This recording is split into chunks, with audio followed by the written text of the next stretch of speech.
Very warm welcome to the show. मैं हूं कामरान शाहिद। आप फ्रंटलाइन कामरान पे अपनी ट्वीट्स कर सकते हैं, अपनी आरा का इजहार कर सकते हैं। आज जुमेरात है, मंडे से ये तूफान शुरू हुआ न्यूयॉर्क टाइम्स का एग्जैक्ट की डिग्रीज के हवाले से, और इसके ऊपर काफ़ी मुफस्सल रिएक्शन आया है शोएब शेख साहब की तरफ से। उन्होंने कल हमारे एक प्रोग्राम के अंदर बात भी की। मैं चाहता हूँ कि for the sake of balance journalism सबसे पहले शोएब साहब का जो रिस्पॉन्स है, जो उन पर इल्ज़ामात की चार्जशीट है कि वो डिग्रीज फेक उनकी कंपनी देती है और उनके जो फेक वर्चुअल यूनिवर्सिटीज बनाई हुई हैं, वो उनका रिस्पांस सुन लें। उसके बाद ज़रूर उस पर बात इसलिए करेंगे क्योंकि मामला ऑनगोइंग है और ये पूरा हफ्ता ना जुडिशल कमीशन ने डोमिनेट किया, ना कराची की सियासत ने उसका डोमिनेट किया जिस तरह इस मामले ने किया, और तमाम मीडिया इसके अंदर इन्वॉल्व था। ये भी सवाल उठाएंगे कि क्या एग्जैक्ट कंपनी जो है, क्योंकि एक चैनल लेकर आ रही है, इस वजह से मीडिया का बहुत ज़्यादा इंटरेस्ट था इसके अंदर। इसको चौधरी निसार ने कहा कि जी बड़ा जिसे कहते हैं कि आप हाइप क्रिएट कर दिए मीडिया ने, या अगर ये कोई और चैनल एग्जैक्ट ना भी लेके आ रही होती तब भी इतना ही इंटरेस्ट होता मीडिया का जाली डिग्री स्कैंडल एटसेट्रा के अंदर। जो एक इल्जाम है, जो एक स्कैंडल है जिसको भी प्रूफ होना है FIA की तहकीकात के नतीजे में। शोएब शेख CEO जो है, उनकी शोएब शेख साहब की बात सुनते हैं। हम कोई ऑनलाइन यूनिवर्सिटी हमारी नहीं एग्जिस्ट करती। जो हमारा सॉफ्टवेयर एग्जिस्ट करता है वो एक प्लेटफॉर्म है, उसको कोई भी इंस्टीट्यूशन प्लग इन कर सकता है, मगर हमारी एक शर्त सिर्फ ये होती है कि उस इंस्टीट्यूशन का लीगल होना जरूरी है। वो जो भी इंस्टीट्यूट है, क्या वो अपने मुल्क में सही रजिस्टर्ड है, क्या वो लीगल है, क्या वो लीगल काम कर रहा है, ये हम देखते हैं। और अमेरिका के अंदर ये कोई लीगलिटी के लिए ये शर्त नहीं है इंस्टीट्यूट के लिए कि वो एक्रेडिटेड हो के ना हो, वो ट्रेडिशनल हो के ऑनलाइन हो। तो ये हम इस तरीके से प्लेटफॉर्म प्रोवाइड कर रहे हैं। तो ये हमारे ऑनलाइन एजुकेशन के हवाले से हजारों की तादाद में जो है क्लाइंट्स एग्जिस्ट कर रहे हैं।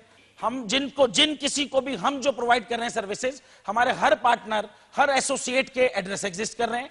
एक एजुकेशनल इंस्टीट्यूट अपने सिस्टम के साथ मुंसलिक कर लेगा तो उसके बाद हमारा स्कूल मैनेजमेंट सिस्टम, जिसमें एक फैकल्टी मैनेजमेंट है, एक स्टूडेंट मैनेजमेंट है, एक क्लासरूम मैनेजमेंट है, ये तीनों मॉड्यूल्स उसके सिस्टम से जुड़ जाएंगे।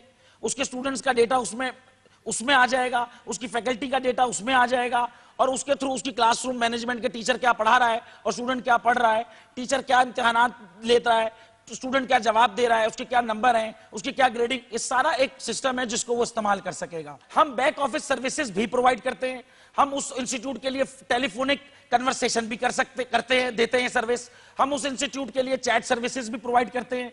ये हमारी सर्विसेज है जिसका हम चार्ज करते हैं उस इंस्टीट्यूट से। वो इंस्टीट्यूट अगर लीगल है और वो इंस्टीट्यूट अगर हमारे से ये प्रोग्राम पर ये सॉफ्टवेयर लेता है तो ये हर चीज बिल्कुल ठीक है, दुनिया में एग्जिस्ट करती है। हमारे रेवेन्यू का 21% ऑनलाइन एजुकेशन के हवाले से एग्जिस्ट कर रहा होगा।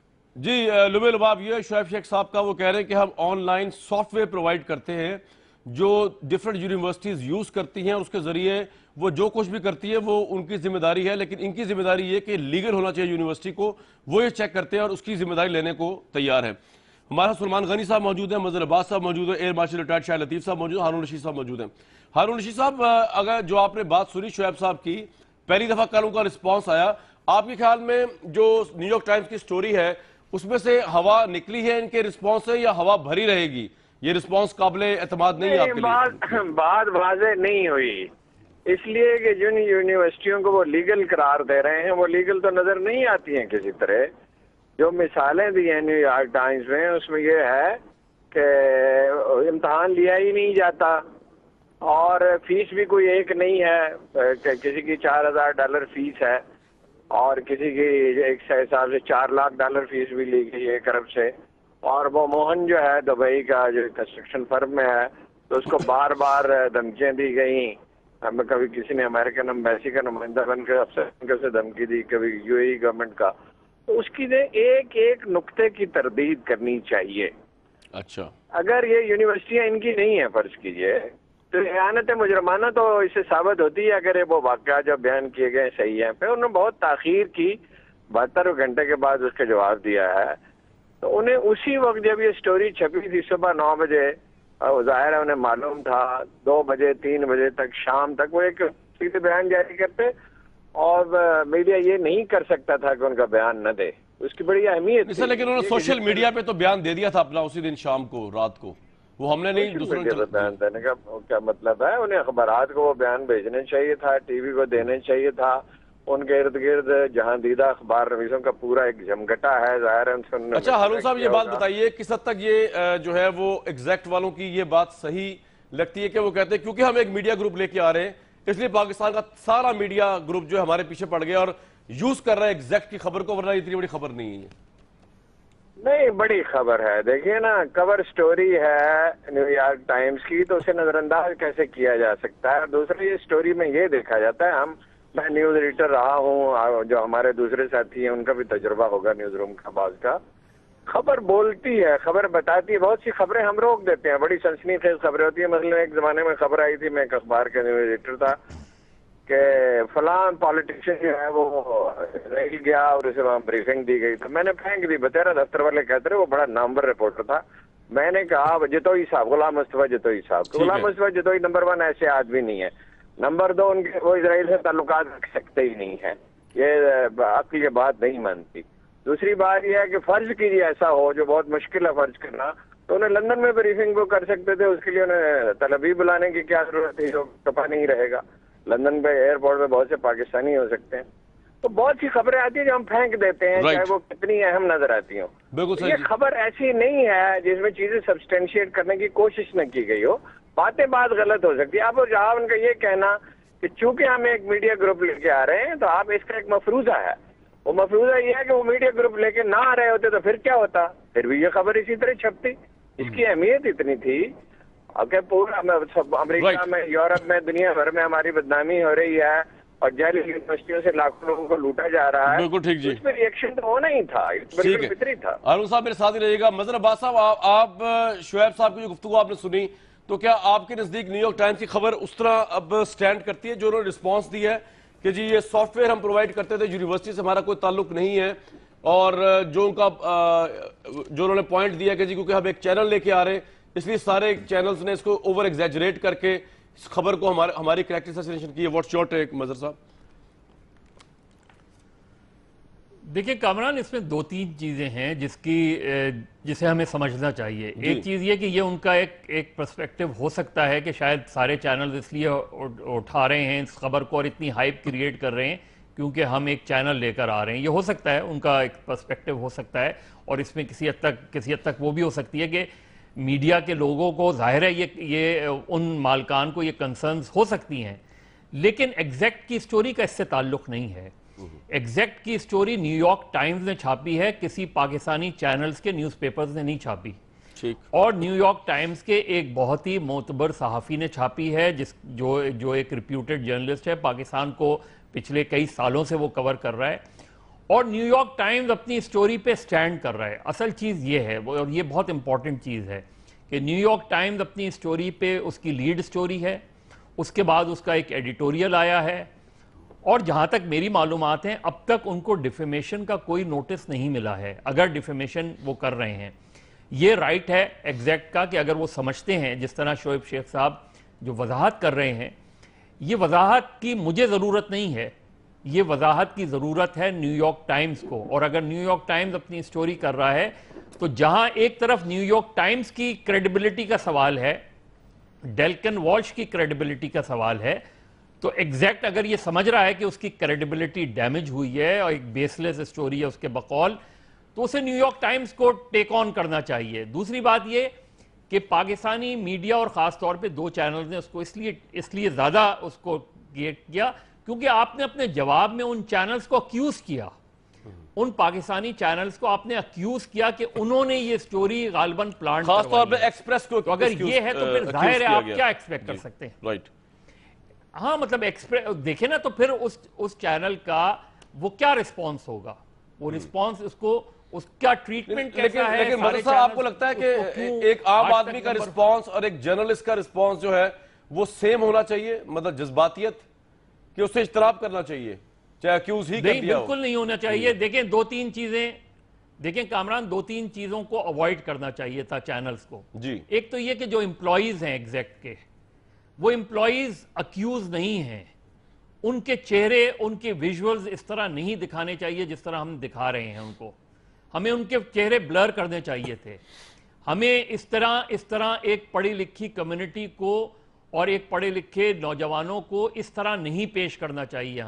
हमें, क्योंकि वो कोई अरेस्ट नहीं हुए हैं, उनके ऊपर कोई इल्जाम नहीं है उन एम्प्लॉयज के ऊपर, तो हमें इन चीजों को जरूर एक जर्नलिस्टिकली देखना चाहिए। हम माजी में ये गलतियां करते रहे हैं, माजी में हम मीडिया रेवलरीज को हमें कम से कम करने की कोशिश करनी चाहिए, हम इसको बढ़ाने की कोशिश कर रहे हैं। हमें ये जरूर सोचना चाहिए कि बहुत सी ऐसी चीजें जो आज हम इस स्टोरी की वजह से बहुत सी स्टोरीज हम मिस कर रहे हैं, बहुत सी स्टोरीज को उतनी प्रोमिनेंस नहीं दे रहे जितनी प्रोमिनेंस हमें देनी चाहिए। Right.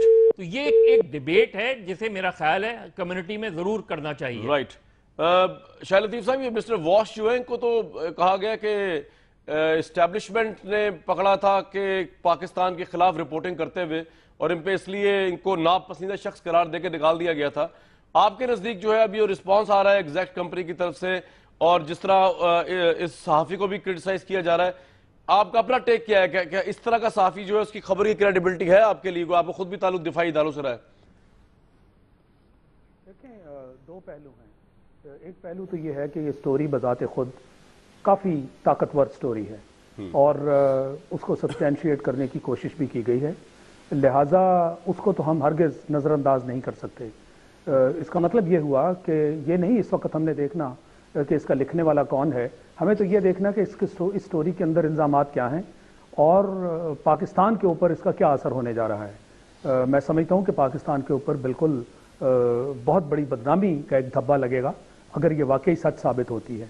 पहले ही हमारे बारे में बहुत सारी खबरें हैं पूरी दुनिया में, तो ये एक और इससे सिर्फ पाकिस्तान नहीं, गैर मुल्कों में भी बहुत सारे लोग इफेक्ट हुए हैं, और इसमें लाजमी चीज़ है कि हमारा नाम बड़े बुरे अल्फाज में इस्तेमाल किया जाएगा। ये तो होगी स्टोरी की बात।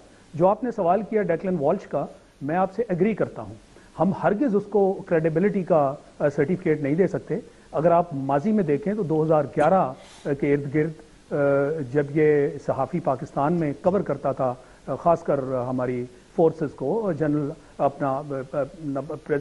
प्राइम मिनिस्टर नवाज शरीफ साहब के बारे में, जरदारी साहब के बारे में, हमारी फोर्सेस के बारे में, ISI के बारे में, इसने यकतरफा बगैर वेरीफाई किए हुए बहुत सारी चीज़ें ऐसी लिखी जिस पर इसको चैलेंज किया गया, और फिर फाइनली 2013 में इनका वीज़ा एक्सटेंड नहीं हुआ और 72 आवर्स के नोटिस पे इसको पाकिस्तान से निकाल दिया गया। ये भी हकायक है। यानी दोनों तरफ देखिए ना कि लिखने वाला, अब कम से कम इसमें एक क्वेश्चन आएगा कि लिखने वाला कौन है। स्टोरी की, जैसे मैंने कहा कि उसको इन्वेस्टिगेट जरूर होना चाहिए, उसको कोई किसी किस्म की ये आड़ में कोई ना खेलने की कोशिश करे कि जी मीडिया का मसला है, और हमारे मुल्क में ये होता है, हम जज्बात में आ जाते हैं कि जी मीडिया का मसला है, मीडिया हमारे पीछे पड़ गया। अच्छा शायद साहब, एक बात बताइए, ये जो इल्जाम, एक गॉसिप आ रही थी, एक स्पेकुलेशन आ रही थी कि जी कोई इदारे, दिफाई इदारे जो हैं किसी इस मीडिया ग्रुप के पीछे हैं, आपको लगता है अब हमारे दिफाई इदारे जो हैं वो तो इस इल्जाम से बच गई, ये स्टोरी आ गई, और अगर दिफाई इदारे पीछे होते तो आपके ख्याल में फिर भी ये स्टोरी उसी तरह आती है? आपको लगता है कि वो अभी तक बरकरार है वो परसेप्शन जो है इसी मीडिया ग्रुप के हवाले से? नहीं, देखे ना, इसके पीछे तो बहुत सारी परसेप्शंस थी। ये नहीं, मैं दिफाई इदारे के हवाले से बात कर रहा हूँ जी। नहीं, मैं नहीं समझता कि दिफाई इदारे के बारे में जो बात चली हुई है, कहीं ना कहीं वो परसेप्शन है, मगर उसका कोई खुलकर अभी तक ना तो सबूत सामने आया है, और अगर इस स्टेज पे आप ये बात करते हैं जी कि दिफाई इदारे, तो फिर ये जो लिखने वाला है ये उसके अंदर उस चीज को भी लपेटता। मैं नहीं समझता कि उसमें किसी किस्म की कोई छूट जो है रायत दी है, बिल्कुल ठीक है, वो देते। तो वो एलिमेंट, रायत कोई नहीं थी, वो एलिमेंट हरगिज नहीं आया। जो बयानात आए हैं, जो इल्जामात हैं, गैर जानिबदाराना तरीके से और फौरी तौर पर उनकी इंक्वायरी होनी चाहिए, ताकि पाकिस्तान का नाम जो इतनी तेजी से बदनाम हुआ है उसको अरेस्ट किया जा सके, और अगर ये हकीकत है तो करने वाले मुजरिम जो है उनको कैफरे किरदार तक पहुंचाना। बिल्कुल सही। सलमान गनी साहब, आपके नजदीक, आपने हमारे प्रोग्राम में, हमारे चैनल के प्रोग्राम में कल आए हुए थे CEO जो है, उनके जवाबात आपको कितने सेटिस्फैक्टरी लगे, और आपको क्या लगता है कि ये सिर्फ मीडिया हाइप है या ये मामला काफी आगे तक जाएगा? और जैसे कि उनका चैनल तो अभी आ चुका है उसके अंदर सैटेलाइट के ऊपर, तो उसके ऊपर कोई इम्पैक्ट आएगा जिसका वो कह रहे हैं कि ये सारा मीडिया गैंगअप हो गया अगेंस्ट देम, उनका जो इल्जाम है?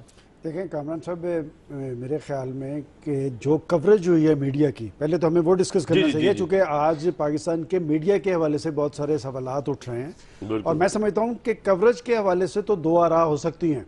कि कितनी कवरेज होनी चाहिए थी और कितनी हुई। गलत तो ये सही हुई लेकिन है। जो बात अभी मेरे दीगर साथियों ने कही है कि एक बड़ा क्रेडिबल अखबार है न्यूयॉर्क टाइम्स, कोई छोटा अखबार नहीं है। पाकिस्तान के अंदर तो आप कोई स्टोरी लगाने या मिटाने के लिए कोई सियासी और सरकारी दबाव जो है बरूएकार ला सकते हैं।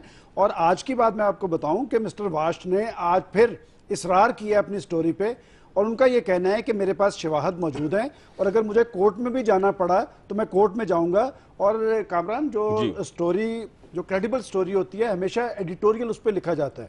आप देखें कि पाकिस्तान जी उन्होंने एडिटोरियल भी लिखा है। बात है कि शुएब साहब ने अपनी वजाहत की है इस मामले में, दूध का दूध पानी का पानी होना है।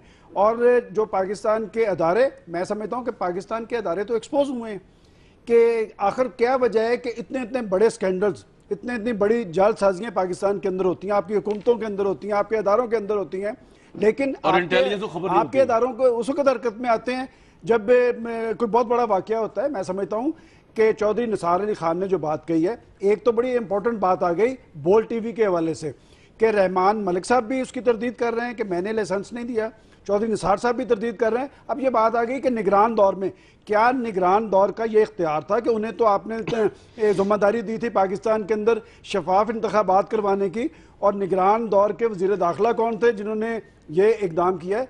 मैं समझता हूँ कि जो बात है स्टोरी की साख की, अगर आप वो पूरी स्टोरी पढ़ें तो उसके अंदर चैनल की क्रेडिबिलिटी पे कोई असर पड़ेगा या नहीं? देखिए चैनल से मुझे ये बताएं कि कल अगर आज बोल ऑन एयर होता और एक स्टोरी जो पाकिस्तान से मुतल्लिका होती, क्या वो नहीं ली जाती? न्यूयॉर्क टाइम्स की तमाम स्टोरीज पाकिस्तान के अखबारात में छपती हैं, पाकिस्तान के चैनल्स पे चलती हैं, कोई भी इसे नजरअंदाज नहीं कर सकता था। और मैं बतौर जर्नलिस्ट यही समझता हूं कि देखें उसकी कवरेज के हवाले से दो आ रहा है, किसी ने उसे लीड लगाया है। हारून साहब हमारे साथ है। जी जी हारून साहब, ये जिस तरह कह रहे हैं सुलेमान गनी साहब के इदारे एक्सपोज हो गए हैं, इंटेलिजेंस भी एक इदारा है, तो क्या हमें पता ही नहीं चला हमारी इंटेलिजेंस को कितना बड़ा कारोबार हो रहा है आईटी का?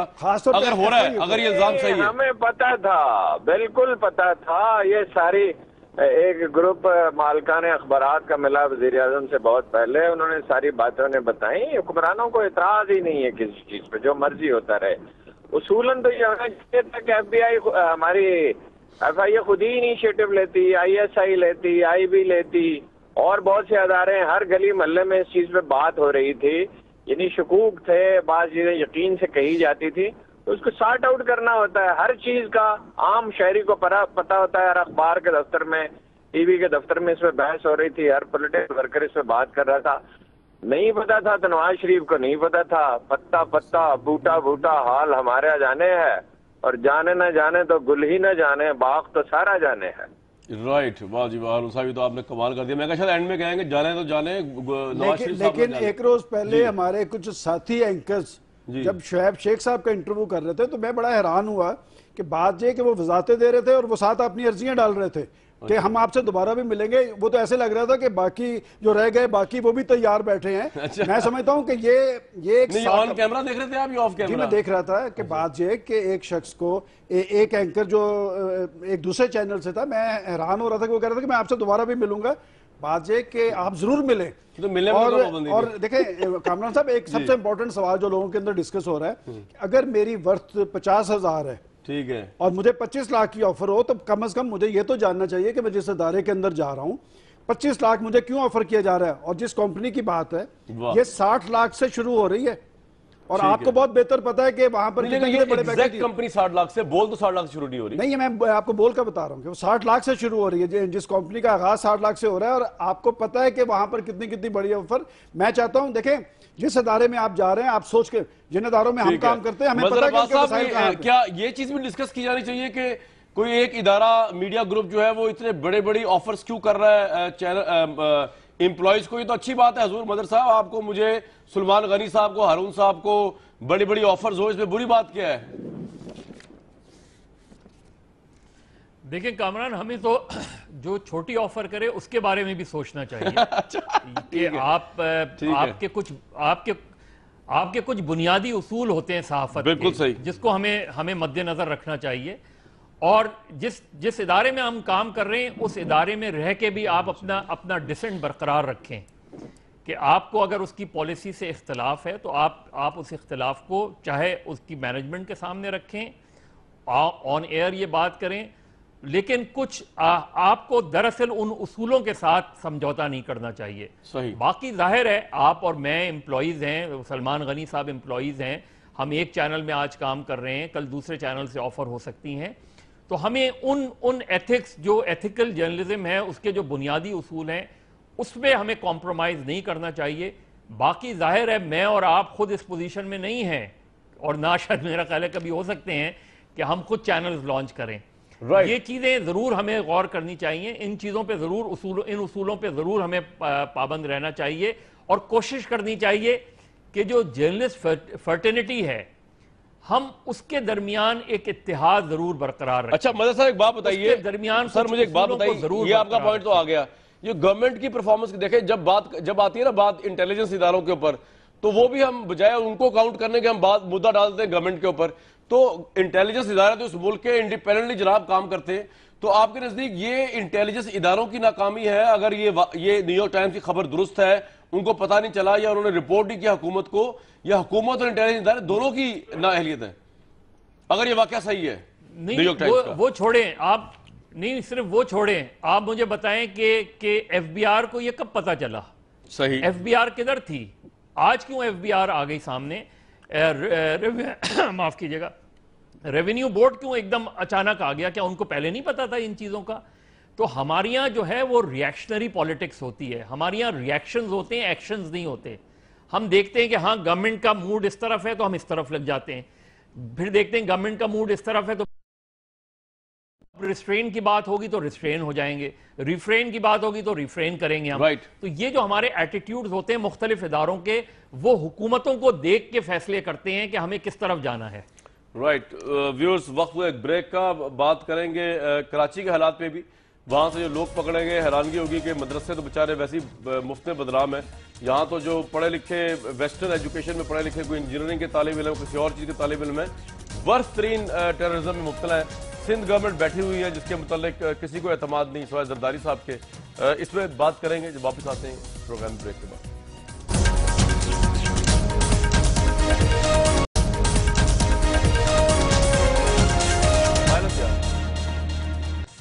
दहशत गर्दी जो है किस हद तक हमारी सोसाइटी के अंदर घुस चुकी है उसका आप अंदाजा लगाएं कि कायम अली शाह साहब ने जब अनाउंस किया जो सारिया सफूरा जहाँ पे जो स्माइली कम्युनिटी की बस पर अटैक हुआ था, उसके मास्टरमाइंड और उसके दहशतगर्दों का, और वो जो बच्चे हैं या लड़के हैं वो कोई मदरसे के तालीम याफ्ता नहीं है, किसी ने इलेक्ट्रिक इंजीनियरिंग की हुई है, किसी ने BBA किया हुआ है IB जैसे इंस्टीट्यूट से।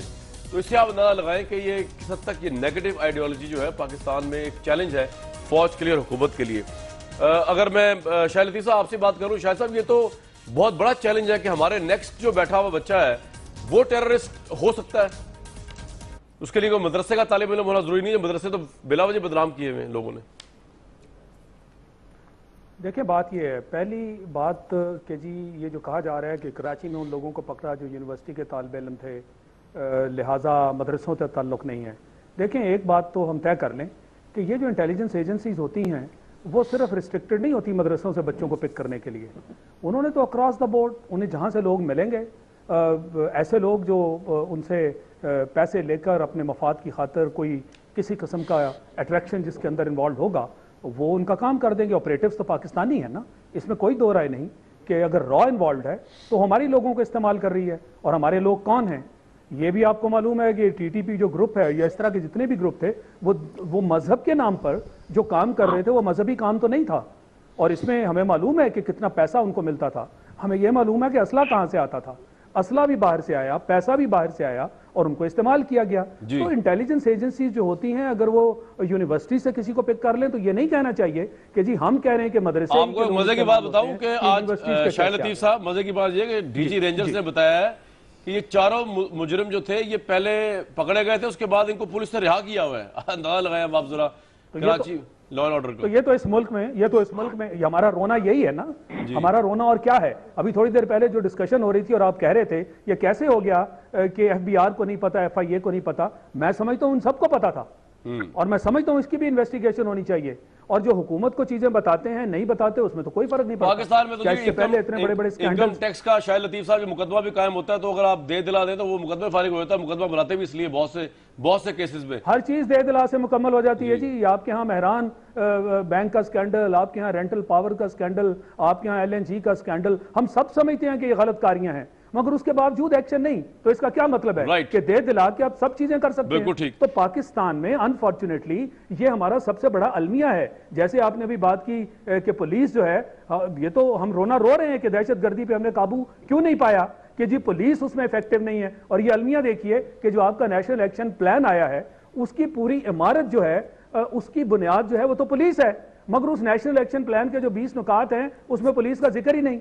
राइट। इमारत क्या हवा में खड़ी होगी? ये आपका बड़ा अहम पॉइंट है जी। बिल्कुल बिल्कुल अहम पॉइंट है। हारून साहब आप हमारे साथ हैं, आवाज आ रही है आपको? सर ये है हमारी संजीदगी का आलम। राइट, ये हमारी संजीदगी का आलम है। बिल्कुल ठीक कह रहे हैं आप। हारून साहब, ये जो पकड़े गए लोग ये तो बड़े टैलेंटेड इलेक्ट्रिक इंजीनियरिंग के स्टूडेंट्स हैं, तो पेनिट्रेट इतना हद तक कर गया टेररिज्म पाकिस्तानियों में? देखिए, कोई भी चीज, कोई भी जुर्म पेनिट्रेट कर सकता है जब मुजरम को कोई खौफ बाकी न रहे, और मुजरम को कोई खौफ बाकी नहीं रहा इस माशरे में। ग्रेजुअली पुलिस तबाह होते होते बिल्कुल हो गई है। कई बार मैंने अर्ज किया कि खैरपुर में पीपल्स पार्टी की नई हुकूमत 2013 की हुकूमत बनने के बाद खैरपुर में 3 महीने में 9 SSP बदल चुके थे। 3 महीने में 9 SSP। राइट। और पंजाब में सूरत हाल कदरे बेहतर है, पख्तूनख्वा में इससे कदरे बेहतर है। बलोचिस्तान में पुलिस की बसात ही लपेट दी गई है। B एरिया को A एरिया करार दिया गया था। 10 अरब रुपए उस पर ट्रेनिंग पर खर्च हुए थे। वही लेवीज के लोग थे, उनकी ट्रेनिंग करनी थी, बिल्डिंग्स बनी थी, असला खरीदा गया था। मगर नहीं, जब 2008 की असेंबली आई उसने रेजोल्यूशन किया, B एरिया बहाल कर दिया ताकि सरदारों की गिरफ्त कायम रहे। किसी को इस पे फिक्र नहीं हुई, किसी को इस पे शर्म नहीं आई। इसके नतीजे में पाकिस्तान को आप कुरून वुस्ता में धकेल रहे हैं। बुनियादी मसला यह है कि क्रिमिनल जस्टिस सिस्टम नाकाम हो गया है और इसलिए तबाह हो गया है कि ना नवाज शरीफ साहब को अच्छी पुलिस चाहिए, ना जरदारी साहब को चाहिए, ना बलोचिस्तान वालों को चाहिए, पख्तूनख्वा वालों को चाहिए। वो कोशिश कर रहे हैं, कुछ तो बेहतरी हुई है ना वहाँ पुलिस में। जी। और मजीद हो सकती है। उन्होंने पुलिस अफसर भी ऐसा लगाया जो सिफारिश सुनता नहीं है, और इमरान खान ने कहा कोई सिफारिश करे भी नहीं, करे तो मत माने और हमें बताएं अगर कोई सिफारिश करता है। भाई कोशिश, शहबाज शरीफ साहब हर 6 महीने के बाद एक तकरीर करते हैं, थाना कल्चर बदल दिया जाएगा। पर कैसे बदल दिया जाएगा? 85 से आप हैं पंजाब में, तो आपने तो थाना कल्चर को बर्बाद ही आपने किया है, तो आप उसको बदल कैसे देंगे? और मीडिया भी जो है वो वक्ती चीजों को लेता है। पुलिस को, अदालत को, टैक्स कलेक्शन को, इन चीजों की कोई, मीडिया को भी कोई बहुत परवाह नहीं है। कोई वाकया हो जाता है, जर्नलिज्म फॉलो अप का नाम है। अगर हम पुलिस पे मुसलसल प्रोग्राम करें और प्रेशर फारूक साहब, पुलिस की तो अभी आपके सामने खबर आई गई है, थाना सानिया मॉल टाउन में जस्टिस बाकर की रिपोर्ट के बिल्कुल बरक्स जो GIT रिपोर्ट आई है उसने सबको फारिग, मतलब क्लीन चिट दे दी है वजीर कानून समेत। जो सबको क्लीन चिट इसलिए दे दी है कि क्लीन चिट किसी न किसी तरह उन्होंने लगता है कि मैनिपुलेट उसको कर लिया है, उसको देखना पड़ेगा रिपोर्ट को। पर पुलिस को काम करने की, हमारे भी दोस्त हैं कई आला पुलिस अफसर, आपके भी जानने वाले होंगे, वो कहते हैं भाई हमें काम करने कौन देता है? उसमें बहुत से ऑनेस्ट अफसर भी तो होते हैं ना। जी। शायद अयाद को कैसे निकाल दिया गया, सिंध में अच्छा IG क्यों नहीं लग सकता? कोई ऑनेस्ट पुलिस सर कहीं ज्यादा देर तक काम कर, देखिए एहसान सादक साहब भावलपुर गए, उन्होंने कितना बड़ा काम किया वहां पे, IG ने भी उनकी मदद की। वो इलाका जो 30-40 साल से डाकुओं का मस्कन था उसको साफ कर दिया। लेकिन आप किसी को ना सिविल सर्विस को कौन काम करने देता है? जो काम करने के काबिल हैं, जिन्हें हुकूमत आसानी से छेड़ नहीं सकती, फौज अपना काम करती है ना जी, बल्कि हुदूद से तजावुज भी करती है बाज़ औक़ात। राइट। तो जो आप काम करने कब देते हैं? ये आपने बड़ा इंटरेस्टिंग पॉइंट आया करती है। मजर अब्बास साहब, कराची में अगर फौज या रेंजर्स हदूद से तजावुज कर रही है तो उससे क्या आप कराची में रहते हैं, लोगों की जिंदगी बेहतर हुई? और ये वज़ीर आला सिंध को क्रेडिट देंगे आप, ये जो 4 मुलजिम पकड़े गए जो पहले भी पकड़े गए थे लेकिन पुलिस ने उनको रिहा कर दिया? देखिए कामरान, इसमें 2-3 चीज़ें हैं। एक तो ये कि अभी ये लोग गिरफ्तार हुए हैं, उन पे ये इल्ज़ाम है, अभी हम नहीं कह सकते। और मुझे जस्टिस नासिर असलम ज़ाहिद जब सिंध हाई कोर्ट के चीफ जस्टिस थे तो उनकी ऑब्जर्वेशन बहुत इंपॉर्टेंट थी कि पुलिस वालों को उस वक्त तक रिवॉर्ड नहीं देना चाहिए किसी केस का जब तक उस केस का फैसला ना हो जाए। क्योंकि अगर वो बरी हो जाते हैं और प्रोसिक्यूशन गलत होती है या वो कोर्ट में जाके डिनाई करते हैं चार्जेस, जो आमतौर पे होता है, तो उसके बाद फिर प्रोसिक्यूशन की जिम्मेदारी है। तो आज के दिन तक हम ये नहीं कह सकते कि जो लोग पकड़े गए हैं वो वाकई ही इसमें इन्वॉल्व हैं या नहीं हैं, ये कोर्ट में जाके पता चलेगा। दूसरी बात ये कि देखिए, जिस तरह आपने कहा कि कैंपसेस से इनका ताल्लुक था, मुख्तलिफ यूनिवर्सिटीज से, हमारे यहाँ बुनियादी तौर पे एजुकेशन को रिफॉर्म्स करने की ज़रूरत है। हमारे यहाँ मदरसा रिफॉर्म्स की ज़रूरत नहीं है, हमारे यहाँ कैंपसेस, हमारे यहाँ पूरी तालीम का निज़ाम जो है उसको रिफॉर्म करने की ज़रूरत है। ये हमारी एजुकेशन कभी भी प्रायोरिटी नहीं रही, हमारी यहाँ हेल्थ कभी भी प्रायोरिटी नहीं रही, आम आदमी की जो चीज़ें हैं वो कभी भी हमारी यहाँ आप इसमें कमेंट कर दीजिए। और इसी वजह से वजह फरमा रहे हैं, GIT जो रिपोर्ट आई है पंजाब को लेकर, सारा मॉल टाउन को, जिस तरह के पहले पुलिस ऑलरेडी इसमें पार्टी है और FIR भी नहीं काट रही थी, फिर आर्मी चीफ के कहने पे काटनी पड़ी, तो जस्टिस बाकर की रिपोर्ट और ये दोनों चीजें बिल्कुल कॉन्ट्रास्ट में है। कामरान साहब, एक जुमले का मैं इजाफा करना चाहता हूँ। कामरान साहब ने कहा, और भाई वो चीफ मिनिस्टर कह रहा है कि ये GIT किस लिए बनाना चाहता है? सर आपकी आवाज कट रही, दोबारा फरमाइए क्या कहा हारून साहब? वो कह रहे हैं चीफ मिनिस्टर सिंध के कि ये मुजरम है, ये 4 पकड़े गए, उसमें सब ने मुबारकबाद, आर्मी चीफ समेत वजीर, तो फिर GIT किस लिए बनाना चाहते हैं? नहीं सर, सानिया मॉडल टाउन की GIT की बात कर रहा हूँ, सानिया मॉडल टाउन की GIT। जी नहीं, वो ठीक है, मैं तो सिंध की बात कर रहा हूँ। जी ठीक भाई उन्होंने मुजरम भी करार दे दिया 4 आदमियों को, तो GIT किस लिए बनाना चाहते हैं? उन्होंने चीफ ऑफ आर्मी स्टाफ और वजीर आजम से में सबसे मुबारकबाद भी वसूल कर ली। तो आर्मी चीफ ने फोन करके मुबारकबाद दी। किस लिए नहीं करना चाहिए था उन्हें? आर्मी चीफ को टेलीफोन ना वजीर आजम को करना चाहिए था। राइट, बिल्कुल ठीक। जी मदर साहब कंप्लीट कर लें प्लीज। बिल्कुल सही है, बिल्कुल हारून साहब ठीक है। देखें GIT कामरान, मुझे अजीब ताज्जुब लगता है क्योंकि GIT हमेशा मुल्जिम जब गिरफ्तार होता है उसके लिए बनाई जाती है। GIT कभी भी इंक्वायरी नहीं करती, GIT इन्वेस्टिगेशन करती है, जो मुल्जिम होता है उसका बयान रिकॉर्ड करती है, उसकी बुनियाद पर। आपने किस बुनियाद पे जुडिशल कमीशन की जो रिपोर्ट, जो जुडिशल कमीशन आपने खुद बनाया था, उसको किस बुनियाद पे आपने उसको मुस्तरद कर दिया? यानी आप कैसे कर सकते हैं कि इनकंक्लूसिव कहकर उसकी रिपोर्ट को आपने मुस्तरद कर दिया? मॉडल टाउन की बात कर रहे हैं, GIT बनाई थी, GIT ने, मैं सानिया मॉडल टाउन ही की बात कर रहा हूं कि GIT आपने किसके लिए बनाई थी? GIT किसी वाकये की लिए कभी नहीं बनाई जाती। GIT आमतौर पे बनाई जाती है जब आप किसी को गिरफ्तार करते हैं, उसकी GIT होती है। GIT इसलिए बनाई गई है ताकि मुबैना तौर पर इसलिए बनाई गई है मदर साहब, ताकि जो जितने इल्जामात आयद किए हैं जुर्म की सूरत में सानिया मॉडल टाउन की, जो उसे जस्टिस बाकर की रिपोर्ट ने वजीर आला पर या वजीर कानून पर, उससे वो क्लीन चिट मिल जाए, ये कहते हैं नाकदीन, इसलिए आई है GIT।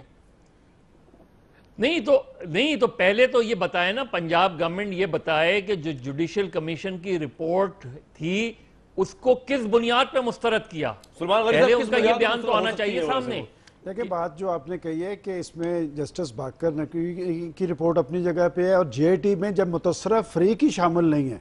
देखिए, जिन्होंने सवालात उठाने थे, जिन्होंने उनको मुल्ज़िम और मुजरम करार दिया था, डैमेज हो गई है। मैं इसलिए कह रहा हूँ कि वो तो इसमें नहीं थे। लेकिन एक बात मैं कराची के हवाले से कहूँगा कि ये जो सफूरा चुरंगी के आपने मुल्ज़म पकड़े हैं, ये इसलिए पकड़े हैं कि पहली दफ़ा आप देखें कि इस्लामाबाद और पिंडी हरकत में आया है और लठ पड़ी है वहाँ पर आपकी सिंध हुकूमत पे, और इसलिए कि इसके पहले 15-20 हज़ार लोग कामरान साहब वहां पर टारगेट किलिंग की नजर हुए हैं कि अगर इस्लामाबाद और पिंडी इसी तरह हरकत में रहेगा तो वो गवर्नमेंट चलती रहेगी। मैं बड़ी क्लियर बात कर रहा हूं। और बात यह कि ये जो आपने कहा कि पढ़े लिखे लोग, कामरान साहब पूरा सच ये है कि कल तक आप खुद तहरीक पेश कर रहे थे नौजवानों के अंदर जिहाद अफगानिस्तान में, और उसके बाद आपने यू टर्न लिया, रियासत ने यू टर्न लिया और फिर आप उनके खिलाफ हो गए।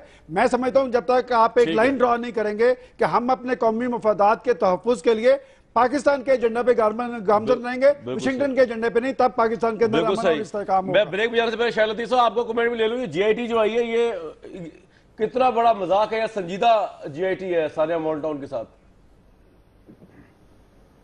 ये मजाक नहीं थी, बहुत बड़ा मजाक है, और मैं बिल्कुल ये जो व्यू पॉइंट है उसके साथ एग्री करता हूं, और ज़्यादातर आपके जो मेहमान हैं वो यही कह रहे हैं। और मैं बिल्कुल इसके साथ एग्री करता हूं कि किस बुनियाद पर आपने रद्द किया जुडिशल कमीशन की रिपोर्ट को। वो तो जस्टिस साहब जो हैं बाकर अली, वो आप ही के चुने हुए थे, आपने बनाए थे, और जब रिपोर्ट आ गई चूंकि आपको सूट नहीं किया तो ये तो दिन दिहाड़े डाका डालने वाली बात है। उस सूट को उस पूरी रिपोर्ट को एक तरफ शायद साहब इस बुनियाद पर रिजेक्ट किया क्योंकि जो कमीशन की रिपोर्ट थी ना, उसने कहा था कि जो बयान हल्फी जमा कराया वजीर पंजाब ने वो गलत है ट्रिब्यूनल के सामने, और वो कॉन्ट्रास्ट तजाद है, और वजीर कानून पे उन्होंने पूरी जुल्म साबित कर दिया था, ऑलमोस्ट पूरा उनको इन्वॉल्व कर दिया था, जिसकी वजह से ये बर्दाश्त नहीं किया गया। लिहाजा अपना ही बनाया हुआ एक जुडिशल कमीशन है उसको रद्द कर दिया, और आज तक हमें नहीं बताया कि उसकी वजह क्या थी। ये बड़ा अहम सवाल है जी पंजाब गवर्नमेंट के सामने कि इंसाफ का क्या पैरामीटर है उनके लिए जब बात उनके ऊपर तक पहुंचती है, जीआईटी और दूसरे उससे क्या लेंगे। जीआईटी की मैं एक कमेंट जीआईटी पे मैं एक कमेंट देना चाहूंगा। देखें, जीआईटी जो आपने बनाई, जो पार्टी असल में अग्रीव पार्टी है, उसके तहफ़्फ़ुज़ात थे कि आप पंजाब से कम से कम इस जीआईटी का हेड ना लगाएं, और बिल्कुल ये एक जायज उनका मुतालबा था, क्योंकि पंजाब में चीफ मिनिस्टर और जो आपके वजीर कानून है, पुलिस का एक हेड, आप उसका हेड लगाने लगे हैं, वो तो डायरेक्ट उनके इन्फ्लुएंस में आता है ना, जस्टिस के तकाज़े पूरे नहीं होते। और इन हालात में जी बिल्कुल खुद ही लोग साइड स्टेप किया करते हैं, मगर इस केस में आपने उनको लगाया, और जो उनका पंजाब गवर्नमेंट में इतनी इखलाकी जुर्रत नहीं है कि आज तक उस रिपोर्ट को पब्लिश कर सके। दुनिया न्यूज ने यहाँ से जो है उसको डिस्क्लोज किया था, लेकिन पंजाब गवर्नमेंट में इतनी इखलाकी जुर्रत आज भी नहीं है कि उस रिपोर्ट को जो है वो पब्लिश कर सके, पता चले कि हुआ क्या था उस दिन। ब्रेक लेते हैं जी एक।